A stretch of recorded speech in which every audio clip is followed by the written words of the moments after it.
vamos ler alguns textos. Nós vamos ler 1:5 e depois partir para o 26, tá bom? Diz assim o texto sagrado: existiu no tempo de Herodes, rei da Judéia. Existiu no tempo de Herodes, Lucas 1, a partir de 5. Existiu no tempo de Herodes, rei da Judéia. Versículo 26. E no 6º mês foi um anjo, por nome de Gabriel, enviado a Deus a uma cidade da Galileia chamada Nazaré, a uma virgem desposada com um varão cujo nome era José, da casa de Davi, e o nome da virgem era Maria. E entrando o anjo onde ela estava, disse: salve, agraciada, o Senhor é contigo. Bendita és tu entre todas as mulheres. E vendo ela, se turbou muito com aquelas palavras e considerava: que saudação seria esta? E disse-lhe o anjo: Maria, não temas, porque achaste graça diante do Senhor. E eis que em teu ventre conceberás e darás à luz a um filho, e por-lhe-ás o nome de Jesus. E este será grande e será chamado Filho do Altíssimo. E o Senhor Deus lhe dará o trono de Davi seu pai, e reinará eternamente na casa de Jacó, e o seu reino não terá fim. E disse Maria ao anjo: como se dará isso, se eu não conheço o varão? E respondendo o anjo disse: descerá sobre ti a virtude do Altíssimo, e o Espírito Santo te cobrirá. Versículo 39. E naqueles dias, levantando-se para as montanhas, foi apressadamente a uma cidade chamada Judá. Versículo 46. Deus abençoe, pastor Ivan. Diz assim: e disse então Maria: a minha alma engrandece ao Senhor, e o meu espírito exalta a Deus, o meu Salvador, porque ele não atentou para a humildade da sua serva. Pois eis de que agora todas as gerações me chamarão bem-aventurada, porque ele fez grandes coisas, o poderoso e o santo é o seu nome. E a sua misericórdia é de geração em geração sobre os que o temem. Com o seu braço agiu valorosamente, dissipou os soberbos do seu pensamento, do seu coração. Depois dos tronos dos poderosos, elevou os humildes e encheu de bens os famintos, e despediu vazios os ricos. E auxiliou a Israel, seu servo, recordando-se da sua misericórdia, como falou aos seus pais, para com Abraão e para com a sua posteridade para sempre. Você pode se assentar dando glória a Deus?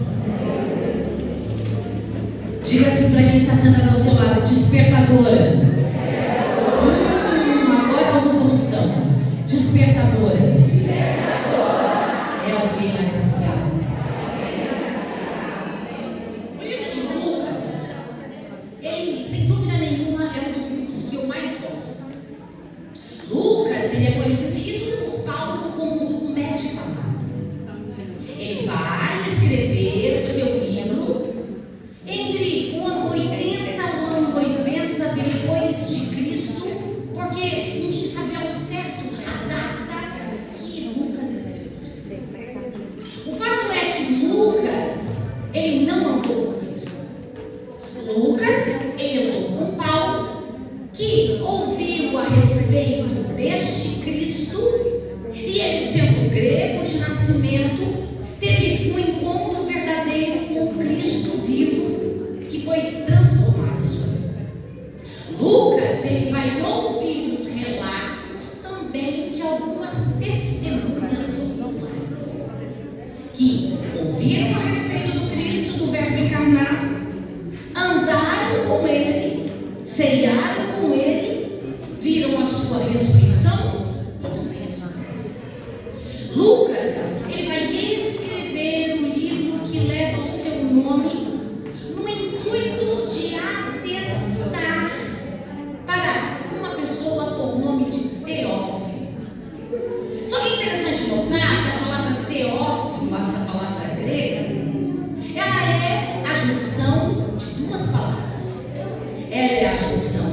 filos, e ela é a junção de telos, que significa Deus. Logo, então, traduzindo-se para o português, dá-nos a impressão que Lucas ele vai escrever para os amigos de Deus, para aqueles que ainda não o conhecem, mas têm esperança de conhecer o Filho de Deus. Ele vai escrever os seus relatos, e Lucas, por ser um médico letrado, ele também é um historiador. Então, ele vai ter cuidado de relatar fatos que em outros evangelhos foram omitidos. Ele, por exemplo, é o livro que mais tem a respeito de parábolas. 24 parábolas. Ele tem um cuidado por ter um pensamento filosófico e uma mente grega helenista, de não somente repetir as parábolas, mas ter o cuidado de ensinar o significado de cada uma delas. Então, ele vai escrever 2 obras literárias. A primeira obra literária, ele escreve o livro que leva o seu nome e fala com isso. A segunda obra literária, Lucas agora não escreverá a respeito do Cristo, mas a respeito da fundação da instituição por nome de Eclésia, a igreja.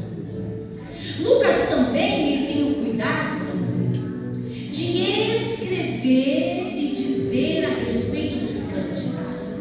É um livro que tem no Novo Testamento a maior quantidade de cânticos, de terrível. Porque diferente de nós ocidentais, os orientais, eles cantam por todos os motivos. Quando estão tristes, eles cantam ao Senhor. E quando eles estão alegres, eles também louvam ao Senhor, porque entende que Deus é o Deus da provisão e eles se alegram na Deus. Ele vai escrever, por exemplo, o Cântico de Zacarias. Quando Deus, depois de um certo período de tempo, a saber 9 meses, coloca novamente as falas na boca do sumo sacerdote, ou melhor, do sacerdote, e vai dar a ele a oportunidade de falar e de profetizar. Só que, sem dúvida nenhuma, um dos cânticos mais bonitos do livro de Lucas é o Magnificat. É a obra máxima escrita por Maria. Porque Maria ela vai cantar e dizer: a minha alma exalta ao Senhor, e o meu espírito engrandece o Deus, porque Ele é o meu Salvador. Porque Ele não atentou para a baixeza da sua serva. E agora, todas as gerações me chamarão Macários, bem-aventurados. Só que para nós entendermos o que Maria está cantando, nós temos que entender um pouco a respeito da história. A Bíblia Sagrada vai começar o relato dizendo que ele existiu nos tempos de Herodes. Quem foi Herodes? A história vai dizer que Herodes é o filho de Antípater. Ele era um grande amigo de Roma, guerreiro, que ajuda a Roma por volta do ano 62 a conquistar, antes de Cristo, a conquistar a região da Judéia. Aquela pequena e rebelde província que não aceita o governo de um outro que não seja do seu prometido eleito Mashiach ou Messias. Eles vão subjugar, e agora Antípater vai achar graça diante de César, vai achar graça diante do governo romano, e a história vai dizer que por causa disso o seu filho, com 25 anos de idade, Edumeu, de nascimento descendente de Esaú, vai se tornar governador da Judéia por nome de Herodes. Com 25 anos de idade, ele se assenta no poder, e com 30 anos de idade a sua carreira está em expansão, e ele se torna o rei da Judéia escolhido por Roma. Só que os dias de Herodes são dias que datam períodos sombrios da Bíblia Sagrada. Os dias de Herodes são conhecidos porque Herodes, ele, no intuito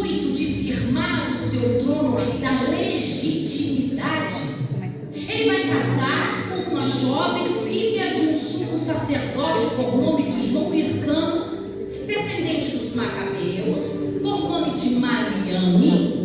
Ele vai casar-se com ela para que os judeus se agradem da sua posição. Ele casa-se com ela e ele começa agora uma grande matança. Ele vai matar todos os sacerdotes e todos os sumos sacerdotes da linhagem macabeia. Ele vai matar todos os sacerdotes e sumos sacerdotes da linhagem araônica. E ele vai começar matando as crianças de 0 a 2 anos. A história vai dizer que ele também é um grande construtor. Tenha paciência comigo que eu estou na introdução. Ele é um grande construtor. E ele vai construir grandes obras. Por exemplo, ele vai mandar pavimentar as ruas que chegam até Jerusalém para facilitar que os peregrinos venham para a adoração e também para que o exército armado de Roma tenha facilidade para invadir o reino. Ele também vai construir banhos públicos, vai instaurar em Jerusalém os circos, trazendo para Israel a diversão, o entretenimento, para desviar o foco da religião e colocar nos prazeres da vida. Ele vai instaurar os circos e colocar gladiadores. Ele também vai restaurar, construir e edificar o maior porto da sua região. Ele vai colocar um porto por nome de Cesareia, criando uma grande cidade marítima para homenagear a César. E a história vai dizer que essa cidade tem capacidade de atracar no seu porto cerca de 100 navios mercantes ao mesmo tempo. Ele também vai construir a fortaleza de Massara, um palácio que sobreviveu a tempos, a guerras e existem até os dias de hoje. Ele tem uma guarda de 3.000 homens armados e ele vai também, para agradar os judeus e trazer favor dos judeus, enganar os judeus com uma falsa paz, reconstruindo. Se puder baixar só um pouquinho, está tão alto, fazendo favor, tá? Reconstruindo o templo de Jerusalém, que tinha sido feito por Zorobabel.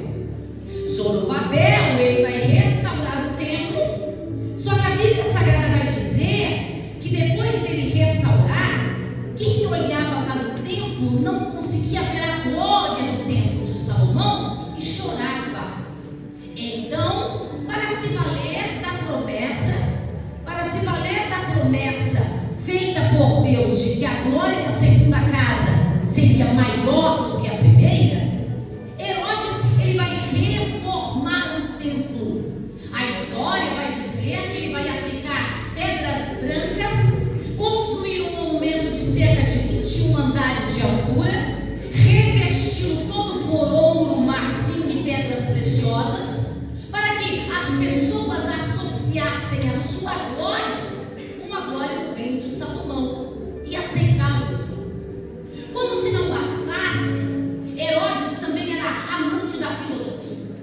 Os dias de Herodes é conhecido porque eram os dias em que Pitágoras, por exemplo, escreveu de que o homem, ele tinha que gozar de todos os prazeres da sua vida.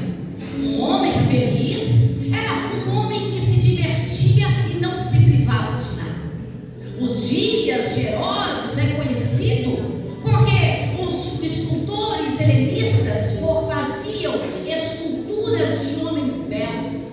Então, os dias de Herodes é conhecido pelo culto ao belo, pelo culto ao perfeito, tirando a impressão de que a beleza está nos olhos de quem vê. Os dias de Herodes é conhecido porque os homens tornaram-se amantes de si mesmos, dos seus corpos malhados, e dizendo que aquele que tinha muitos músculos se assemelhava ao contorno dados por deuses. Os dias de Herodes é conhecido também porque, para se sustentar no poder, Herodes, ele vai massacrar o povo, ele vai aumentar os tributos, e a lei do fraco vai ser roubada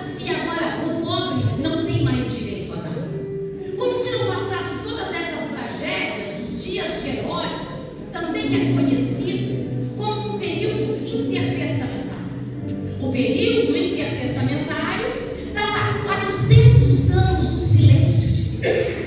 Havia 400 anos que Deus não se manifestava através de sonhos, que Deus não se manifestava através de visão, que Deus não se manifestava através de profeta. Havia 400 anos que Deus não falava com ninguém na terra. Os dias de Herodes eram conhecidos por dias não somente de muita tristeza e ausência de Deus, mas também por causa de dias de corrupção e por causa de dias de imoralidade. Só que quando eu olho para a Bíblia Sagrada, eu vejo que mesmo em dias de Herodes, aonde uma igreja está calada, mesmo em dias de Herodes, aonde o sacerdócio está corrompido, mesmo em dias de Herodes, aonde a imoralidade toma conta, mesmo em dias de Herodes, aonde o silêncio de Deus é ensurdecedor, ainda tem uma mulher despertadora. Ah, não, minha irmã, você está fraca demais para ser despertadora. Eu estou dizendo para você que nesta noite nós podemos estar como em Nazaré. Pode ser até uma Nazaré, mas Deus vai levantar mulheres despertadoras nesta noite. A Bíblia Sagrada vai dizer que, como se não bastasse todas essas tragédias, o sacerdócio estava corrompido. Porque o sacerdócio agora não era mais um posto vitalício e nem mais uma escolha de vida.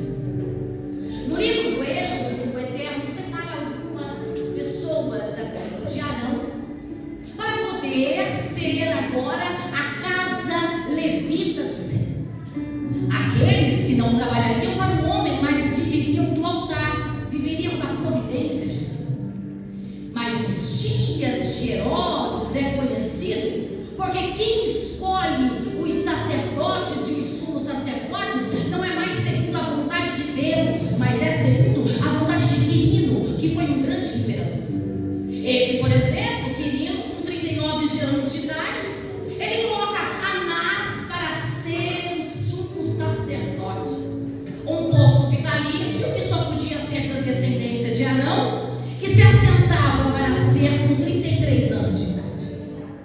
Os dias de Herodes é conhecido como uma religião frouxa, como pessoas que abandonaram a vontade de Deus para fazer a vontade do governo, para fazer a vontade de Roma.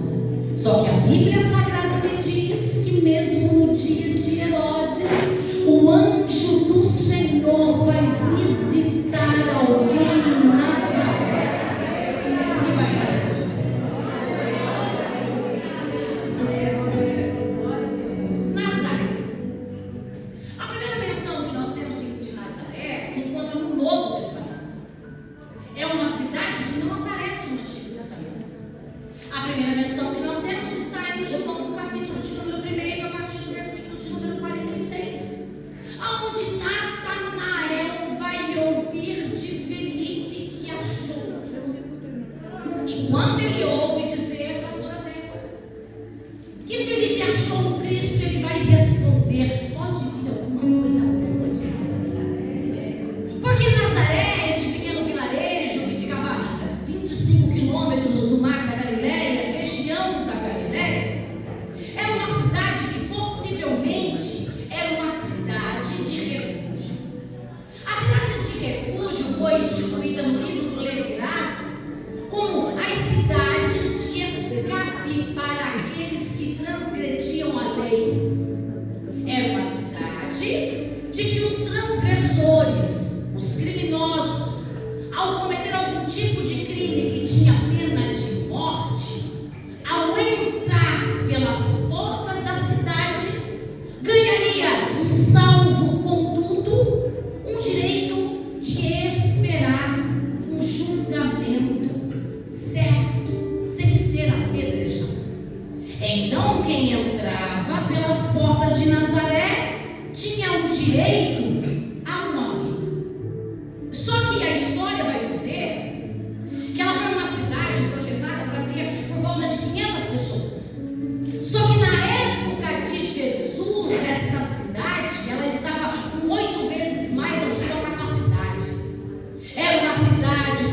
conhecida porque tinha muitos salteadores, muita criminalidade e grande pobreza. Então, em meio a uma sociedade degenerada, em meio aos dias maus de Herodes, em meio a uma sociedade corrompida, a uma cidade destruída, Deus ainda conseguiu encontrar alguém para ser uma despertadora e fazer a diferença. Eu não vim da amadora para passear, eu vim para ser profetisa de Deus na sua vida. Deus está dizendo: pode ser Nazaré, pode ser um Algarve, pode ser dias difíceis, mas ainda tem despertadoras aqui nesta tarde para fazer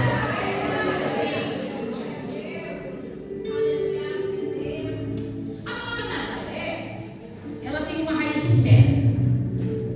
Ou ela vem da palavra nazir, que significa separação, ou ela vem da palavra natser, ou ela significa que quem mora lá é separado, ou significa Nazaré, natser, que significa, traduzido do português, eu vou explicar.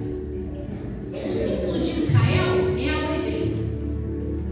Então, essa conotação de renovo, de nascer, vem da oliveira. Nós vivemos em um lugar que as oliveiras são centenárias, que elas vivem grandes ciclos de vida. Então, a oliveira, ela tem uma capacidade especial. Quando ela está encerrando o seu ciclo, perto da sua morte, perto do seu fim, quando todos olham e pensam que não tem mais jeito, a oliveira brota um pequeno nascer ao seu pé, um pequeno renovo, para olhar para ela, e quem pensa que acabou os dias dela, que a vida dela se encerrou, vai ter que contemplar, vendo que existe um renovo e existe um novo ciclo.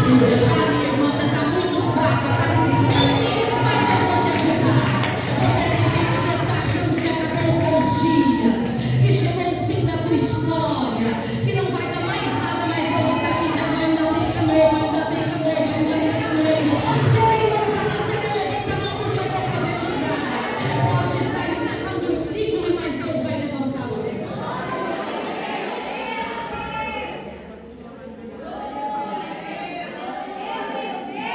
Nazaré. A Bíblia Sagrada vai dizer, no versículo de número 27, que existia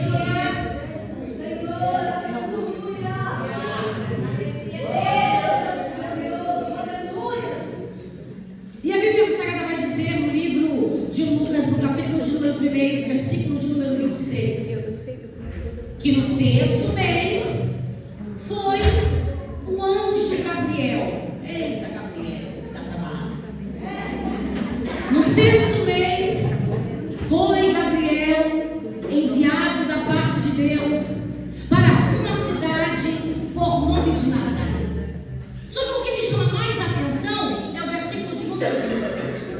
O versículo de número 27 vai dizer assim, redobre a sua atenção. Eu sei que você está cansado, está com fome, mas eu não vou demorar. O versículo 27 diz assim: há uma virgem, e o nome da virgem era Maria. Olha que coisa mais linda. Aqui o Espírito Santo de Deus me disse assim: olha só, a ênfase não está no nome dela, mas está na condição dela. Tem gente que entendeu, eu gosto de pregar para a igreja, gente. Porque tem gente que acha que é o nome que pode fazer alguma coisa. Tem gente que acha que é os seguidores que podem fazer alguma coisa. Tem gente que acha que é o prestígio que pode fazer alguma coisa. Mas o foco, meu irmão, nunca vai ser para nome, nunca vai ser para fama, mas sempre vai ser para a condição que Deus te coloca.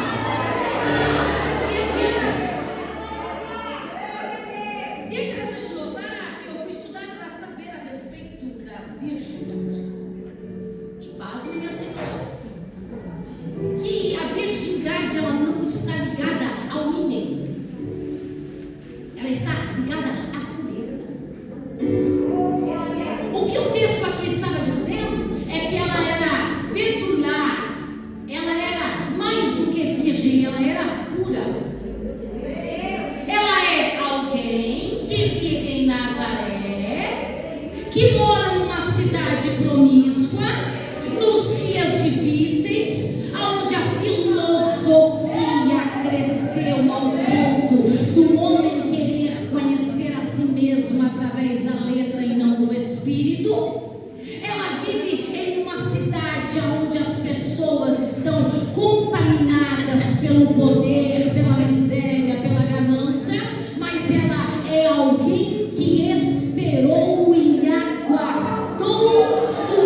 nome da virgem era Maria. Quando ele diz assim, há uma virgem, o nome da virgem, ele está dizendo que mesmo ela morando em um lugar onde o padrão é muito baixo, aonde não existe santidade, ela é alguém que se corrompeu, que não perdeu a sua casta, que não perdeu a sua santidade, controlou os seus impulsos e desejos e permaneceu pura, esperando a visitação do Senhor. Só que interessante notar que existem duas palavras aqui. O grego é partimos, né? E o hebraico é betular. E betular, trazido para o português, significa duas coisas. Ela é pura moral e ela é pura cerimonial. Não entendeu? Eu vou te explicar. Ela não é pura apenas nos seus valores. Ela não é pura somente no seu caráter. Ela não é pura somente na sua conduta. Mas ela é pura no sentido cerimonial.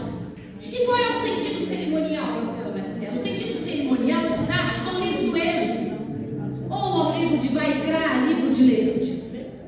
Porque o livro de Levítico, capítulo de número 1, capítulo de número 2, capítulo de número 3, vão dizer a respeito dos corbanotes, a respeito das ofertas, a respeito daquilo que nasceria, cresceria, para ser consagrado ao Senhor. Então ele era betular, ele era separado, santificado e permanecia puro para servir de adoração ao Senhor.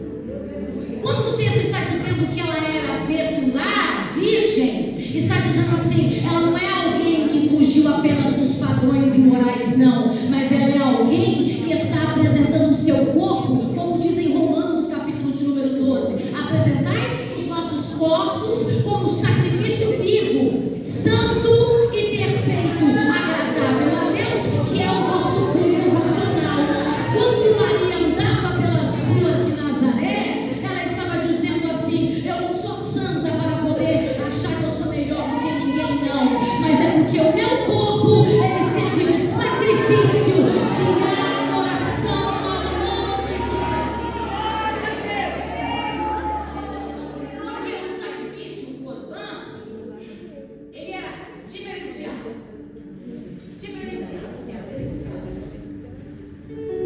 Por exemplo, existiam algumas características. Só poderia ser sacrificado um macho, de preferência de um ano, que não tivesse subido sobre ele jugo e que ele não tivesse mantido relações sexuais. Porque o altar do Senhor é santo. Além de tudo isso, ele não poderia ter nenhum tipo de mácula. Ele não poderia ter ossos quebrados. Ele não poderia ter manchas. Porque quando era sacrificado o corbã diante do altar do Senhor como holocausto vem do hebraico olá significa assim, ó, aquilo que sobe com cheiro suave diante do Senhor. Então, quando era sacrificado, a sua vida representava uma oferta diante do altar do Senhor, e o Senhor se agradava e recebia a oferta. Maria, ela achou graça diante dos olhos do Senhor, porque ela entendeu que a sua vida não era para louvor, para ser o seu nome conhecido, mas era para exaltação e engrandecimento. E a Bíblia Sagrada vai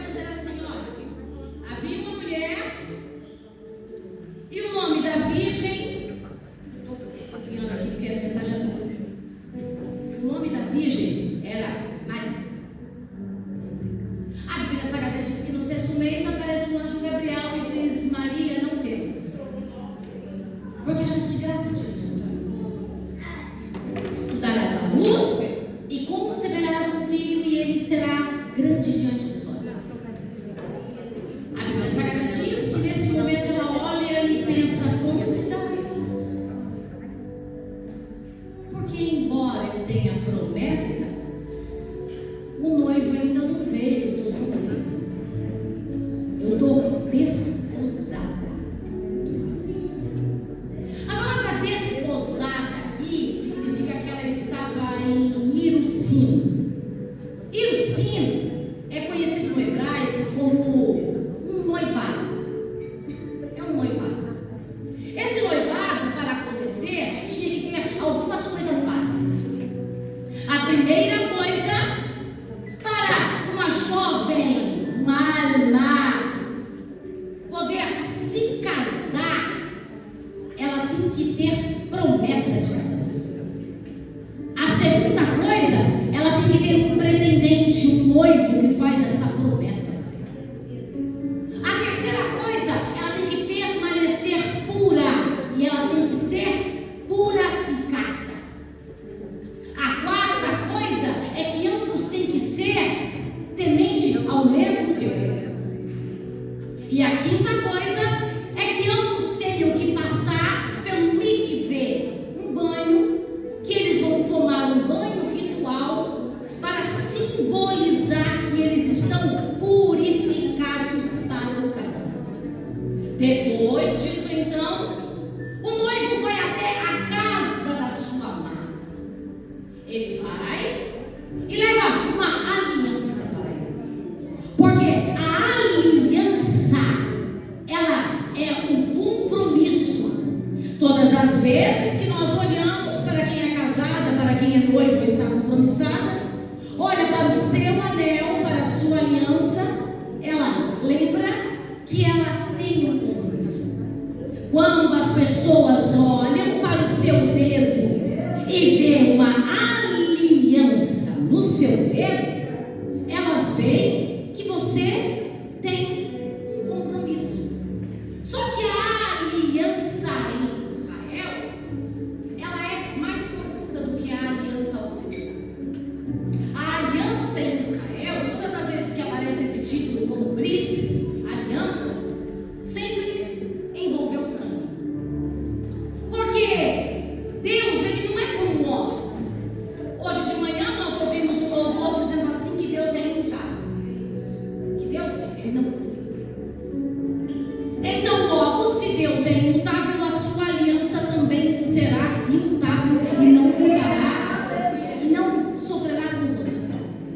Porque todas as alianças que o Eterno fez sempre foi baseada no sangue. Vou dar dois exemplos básicos. Livro do Gênesis, capítulo de número 8. A Bíblia Sagrada vai dizer, nos versículos e capítulos antes, que o Eterno se arrepende de ter formado o mundo. E encontra em Noé, alguém que acha graça diante dos olhos do Senhor. E Deus, que não destrói o ímpio, o justo com o ímpio, ele vai mandar fazer uma arca, betumá-la por dentro e por fora. E depois de 80 dias, Deus vai secar as águas do dilúvio. E a Bíblia Sagrada vai dizer que quando Noé sai para fora, Deus ainda não tinha dado e feito com ele nenhuma aliança. Ele sai de dentro da arca e a Bíblia Sagrada vai dizer no capítulo de número 8 que depois dele sair, ele vai escolher diante de Deus uma boa oferta. Ele vai sacrificar os animais e Deus vai olhar para o sangue. E quando Deus olha para o sangue, a representação máxima da vida. Porque Deus não faz pacto com coisa que enferruja e apodrece. Deus, ele só faz pacto com sangue. Então ele olha para o sangue do animal, prenúncio da morte de Cristo, morte vicária, e ele faz uma promessa e coloca como símbolo da promessa um arco celeste, uma aliança. A aliança de que Deus nunca mais destruirá o mundo por causa do homem. A segunda aliança que nós temos na Bíblia é a Brit Milá, é o pacto da circuncisão.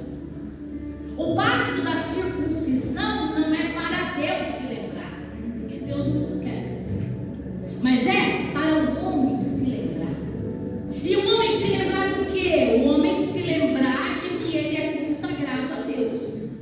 Então, criou-se o pacto, a Brit, a aliança, Brit, Milá, circuncisão, feita através do sangue do homem tirado do seu prepúcio. O sangue do homem tirado do seu prepúcio anuncia que ele agora tem uma aliança de sangue com Deus e que Deus nunca vai poder revogar. Só que a aliança Brit Milá passa e Deus vai instituir a Brit Hadashah. E o que é Brit Hadashah?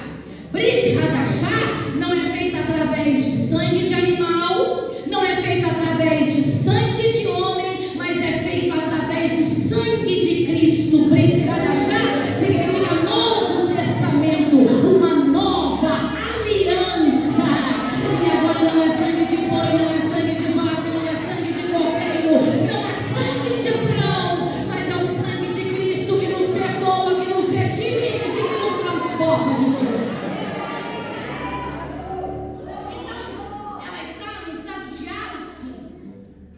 E ele vai fazer um compromisso de Shitá e Tenaim. Ele traz uma aliança, selada com sangue, e ele naquele dia vai fazer um banquete, uma festa, porque Deus gosta de festa. Ele vai fazer uma festa e ele vai reunir a família da noiva na mesa, e ele então vai pegar uma taça de suco, uma taça de vinho. É vinho, tem jeito. É um produto da vida. Não dá, né? Tem que falar a verdade. Não é pra tu sair daqui e enxergar não, viu, crente? O vinho já foi dado, tá? Já bebeu o vinho, tá bom? Então não precisa mais não, tá? Então ele vai convidá-los para sentar com ele à mesa. E ele pega uma taça de e apresenta a taça de vinho. No hebraico existe uma coisa com o nome de Kedushá, Kedushim. A palavra Kedush vem de Kadosh, que é santificação. O conceito básico é, no dia do Shabat, o Shabat é o dia do descanso judaico, e é um dia que Deus santifica, porque é o único dia que a Bíblia Sagrada diz que Deus santificou e descansou. Vamos chegar. Então ele pega essa taça, esse Kiddush, ele santifica, ele dá para ela beber, ele bebe e ele vai dizer assim: esta é a nova aliança feita em meu sangue. Tomai e bebei. E todos os convidados tomam e bebem. Aí a Bíblia Sagrada vai dizer, no livro de Lucas, no capítulo de número 22, mesmo texto, que Jesus, ele convida a noiva para sentar-se com ele. E convida todos da sua família: Pedro, Tiago, João, Bartolomeu. E ele pega o cálice e ele santifica o cálice e ele vai dizer: sabe, nós vamos marcar um casamento. Eu vou te dar a minha aliança, a aliança do meu sangue. E como testemunha, tomai e bebei, porque este é o meu corpo que é partido por vós. Fazei isso todas as vezes que se reunirdes, porque este é o meu sangue que eu derramo por vocês, o cálice da nova aliança. Ele dá para ela bebe e depois ele bebe. E ele olha e diz assim: eu não voltarei a beber até que eu novamente esteja contigo. Mas por que ele diz isso? Vamos entender a cultura judaica. O Shabat é conhecido como o dia do descanso. Esse dia do descanso, pastor, ele é o dia que Deus santifica, abençoa. E eu, como meros mortal, como ser humano que hoje existo e amanhã não existo mais, que não é verdade, porque você está morte da vida. É você. Débora Beleza. Então, eu vou fazer o quê? Eu vou desfrutar de tudo aquilo que Deus já me ofereceu.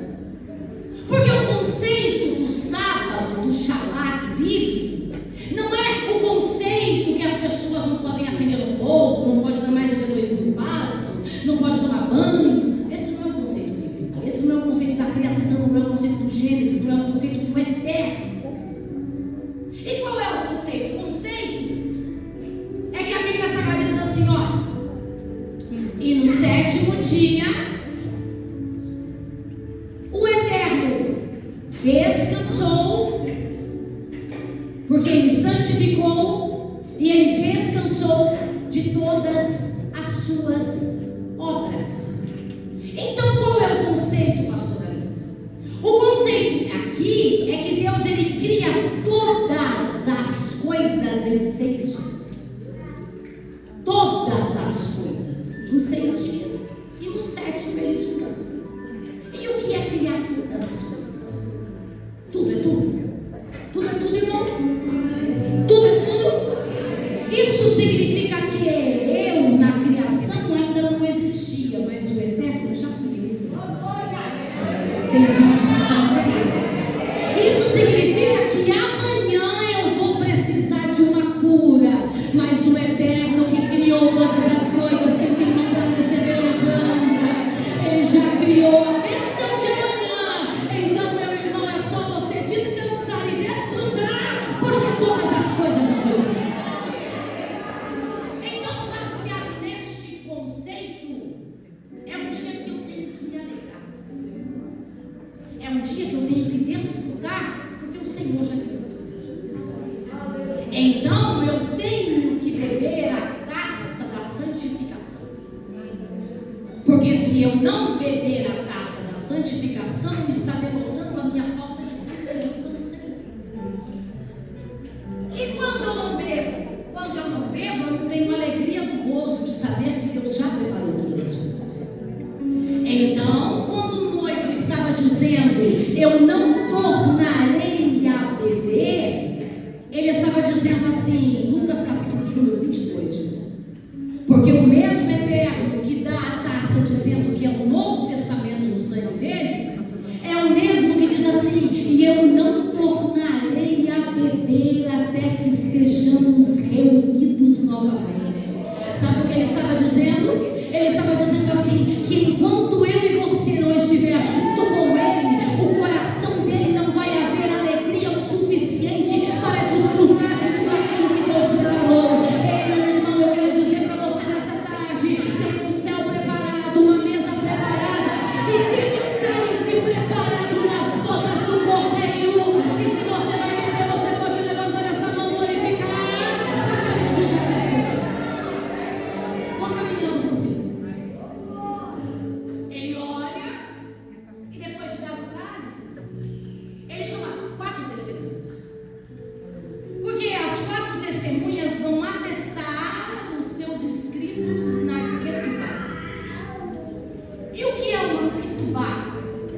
Ketubá é um contrato de casamento. Este contrato de casamento atesta pelas 4 testemunhas que o noivo tem um compromisso com a noiva e que ele vai cuidar da sua noiva. Este contrato é assinado pelas 4 testemunhas. Aí Jesus vai fazer uma Ketubá conhecida como Novo Testamento. Vai chamar Mateus, Marcos, Lucas e João para dizer a respeito das minhas promessas e das tuas promessas. Ei, minha irmã e meu irmão, nesta tarde você pode sossegar, porque ele já fez uma promessa, já assinou no livro sagrado, e a promessa ele não vai revogar. E a promessa do quê? Ali existem algumas coisas básicas que o noivo vai fazer. E uma das cláusulas ele vai dizer assim, olha, eu prometo cuidar de você. E ele vai prometer dar roupas para ele. É forte. E ele vai dizer assim, olha para ela, ele vai dizer assim, eu, enquanto estiver casado com você, prometo te dar o melhor dessa terra. Enquanto eu estiver casado com você, eu tenho a obrigação de te vestir. Enquanto eu estiver casado com você, eu tenho a obrigação de te alimentar. Aí Jesus vai escrever a nossa Ketubá, Mateus capítulo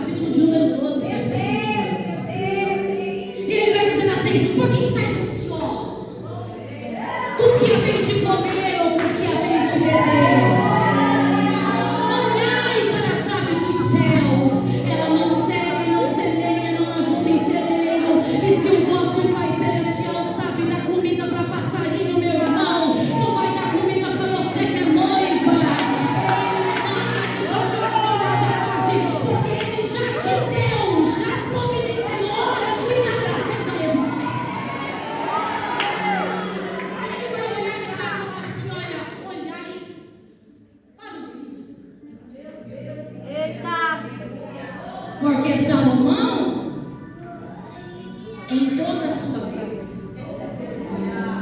parece que vejo Jesus falando assim: Salomão, meu irmão, tinha 1000 mulheres. E ele soube dar coisas boas para as suas 1000 esposas. E se Salomão, que não é rei dos reis e senhor do senhor, sabe que dirá sou eu, que não tenho 1000, mas tenho uma noiva perfeita. Olhai para os lírios do campo, que não cegam, não tenham, e nem ajuntam em celeiro. Quem dirá mais vós, homens de pequena fé? Ei, minha irmã e meu irmão, fica despreocupado, porque ele já preparou todas as coisas para você. Agora é só desfrutar disso. Aí ele vai olhar para ela, e a última cláusula ele tem que dar uma casa. Porque quem casa, tem casa. Não adianta você achar que vai morar na casa de favor, porque essa não é a casa que Jesus preparou. E ele vai dizer assim: olha, eu ainda não tenho a casa, mas eu vou. Aí a Bíblia Sagrada diz que Jesus vai ressuscitar. Ele vai ressuscitar, varão, e ele vai subir aos céus. E ele vai olhar para os seus discípulos que acham que vão ficar órfãos e vai dizer: não se turbe o vosso coração. Credes em Deus?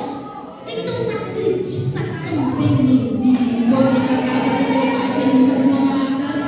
E se não fosse assim, eu não teria dito: eis que eu vou, mas eu volto, porque a casa está preparada. Se tem alguém que está esperando, pode começar a glorificar, porque a casa já está preparada. E pode ser daqui a pouco que ele vai voltar para poder nos levar com ele para a glória. Como será isso se eu não tenho marido? Eita, Jesus. E ela vai dizer no cântico dele, e agora eu tenho certeza que você pode escutar. Ela vai olhar para a sua vida hoje. Vai olhar para a pobreza que ela tem. Vai olhar para a corrupção que está a sua nação. Vai olhar para o silêncio de Deus que nasceu há 400 anos.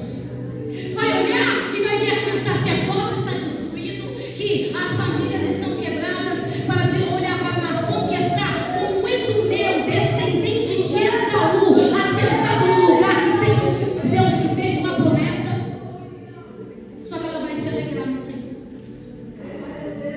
E ela vai dizer assim: a minha alma engrandece o Senhor, e o meu espírito exalta em Deus, meu Senhor. Porque ele não olhou para a baixeza da sua serva, porque ele não atentou para a bondade da sua serva, pois que eis que agora todas as gerações me chamarão bem-aventurada, porque me fez grandes coisas o poderoso e o santo é o seu nome, e a sua misericórdia é de geração em geração sobre todos os que temem. Com o seu braço agiu valorosamente, dissipou os soberbos do seu coração, e depois dos tronos os poderosos, e ele levou aos humildes.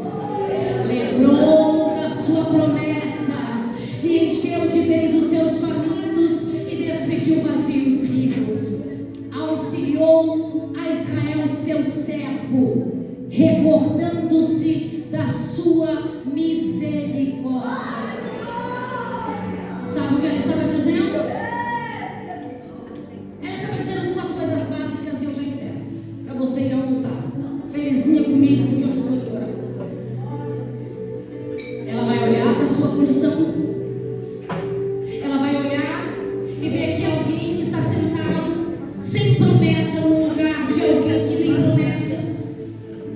Ela vai olhar para a sua condição pequena, desprezada, mas lembrar que tem um Deus nos céus que não tem inocente por culpado.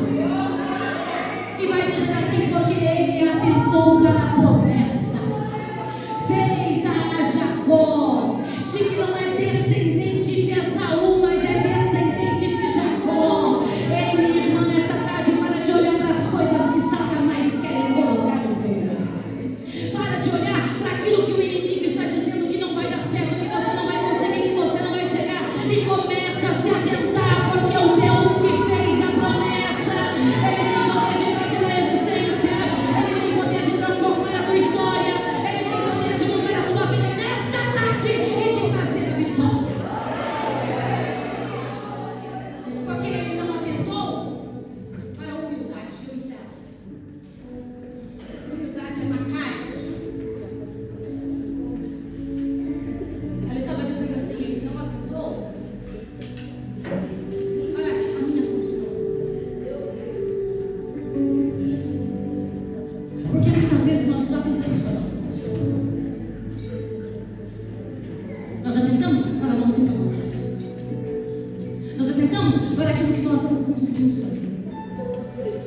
sei o que te trouxe aqui, mas eu quero dizer para você que ainda existem mulheres despertadoras.